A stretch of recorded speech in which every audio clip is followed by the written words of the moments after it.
Les roses de todo, Faustine Bollard rompe su silencio y explica su desaparición.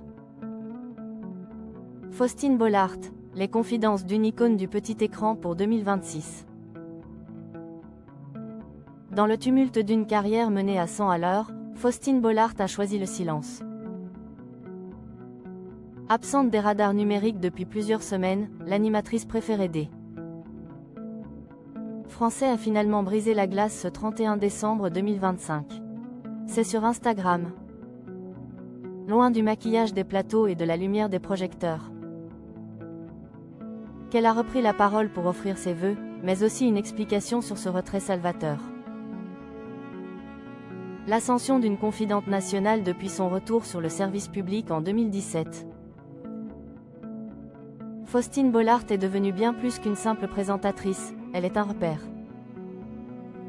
Si le public se souvient de ses débuts complices auprès de Michel Drucker dans Vivement Dimanche,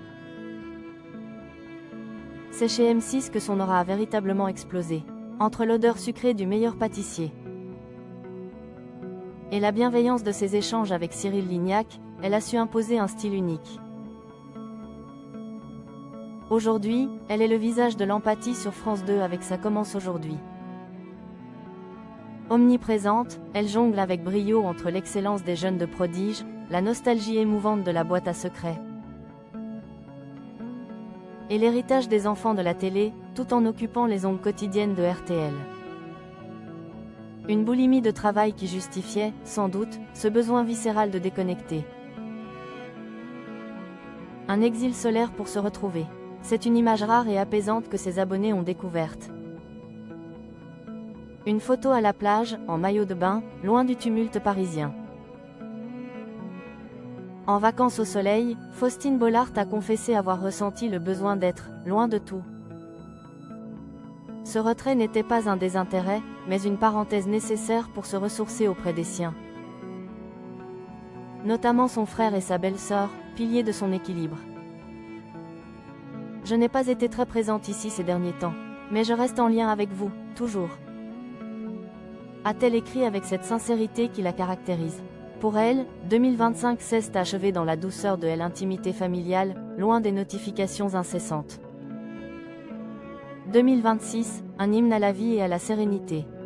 Plus qu'un simple message protocolaire, ses vœux pour 2026 sonnent comme un inventaire des petits et grands bonheurs de l'existence. Avec une poésie teintée de réalisme, elle a souhaité à sa communauté la santé d'un corps qui fonctionne, la magie d'une naissance ou la paix d'adieu serein, l'audace de projets qui se concrétisent et de rencontres bouleversantes. Mettez les mots que vous voulez, a-t-elle ajouté, laissant à chacun la liberté de définir son propre bonheur. Pour Faustine, l'essentiel réside dans la paix intérieure et la force des liens humains. Le plus doux est à venir en concluant son message par un immense merci à ses équipes, ses amis et son public fidèle. L'animatrice a scellé une promesse, celle de continuer à avancer ensemble. En 2026, regardons devant. Le plus doux est à venir. Point. Si l'année 2025 s'achève sur une note de discrétion, 2026 s'annonce sous le signe de la lumière et du partage. Faustine Bollard l'a promis, elle sera là, prête à recueillir de nouvelles histoires. Avec cette humanité qui fait d'elle une figure à part dans le paysage audiovisuel français.